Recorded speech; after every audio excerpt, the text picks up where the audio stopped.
اس کا انجام تمہیں भुगतना होगा उष्णा। क्या कर लोगे? तुम्हारी सारी पिक्चर्स सोशल मीडिया में लीक कर दूंगा। मैं उससे बदला लेकर रहूंगा। अम्मा ठीक कहती हैं कि मियाँ बीवी का रिश्ता बहुत खूबसूरत होता है। समीन ने आखिरकार अपनी खिदमत गुजारी और वफादारी से अदनान जैसे शख्स के दिल में अपने लिए जगह बना ली है और अदनान भी अब इस चीज़ को रियलाइज कर गया है कि हर कोई औरत उसकी पहली बीवी जैसी लालची नहीं होती। समीन ने बगैर किसी गर्ज के उसकी बच्ची को अब सौतेली माँ होते हुए भी असल माँ की तरह मोहब्बत की, उसका ख्याल रखा और उसके पूरे घर का ख्याल रख रही है और बिना किसी लालच के। अदनान को भी समी से मोहब्बत हो चुकी है, अब उसने उसको अपनी बीवी के रूप में भी कबूल कर लिया है। समीन और अदनान के दरमियान के तमाम फासले ख़त्म हो चुके हैं और समीन को भी इस बात का अंदाज़ा हो गया है जब से अदनान ने उसकी बहन उष्णा को जेल से छुड़वाया और किस तरीके से उन लोगों का मान रखा कि अदनान जैसा वो समझती है कि वो ज़बान का कड़वा है, दिल का सख्त है, ऐसा नहीं है।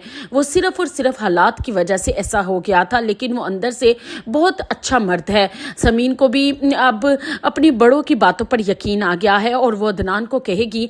समीन को भी इस बात का अब अंदाज़ा हो गया है कि वाकई ही नसीब से कम और ज़्यादा नहीं मिलता और अदनान उसके लिए बेस्ट चॉइस थी और उसके घर वालों ने उसके लिए बेहतर फ़ैसला किया।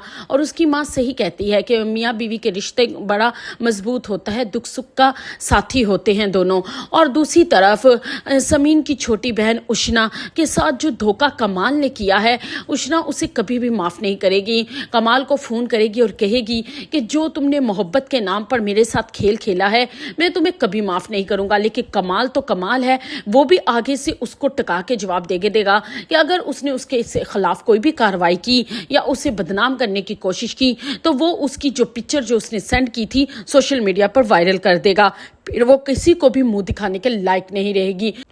उष्णा चुप की चुप ही हो जाएगी और जब उसकी बहन उसके कमरे में आएगी तो उसके गले लग के बहुत रोएगी और कहेगी कि शायद हम मिडिल क्लास घराने की लड़कियों को मोहब्बत करने की इजाज़त नहीं होती, क्योंकि हमें पता ही नहीं चलता कि इस मोहब्बत में हमारे साथ कौन खेल खेल रहा है और कौन हमारे साथ ठीक है।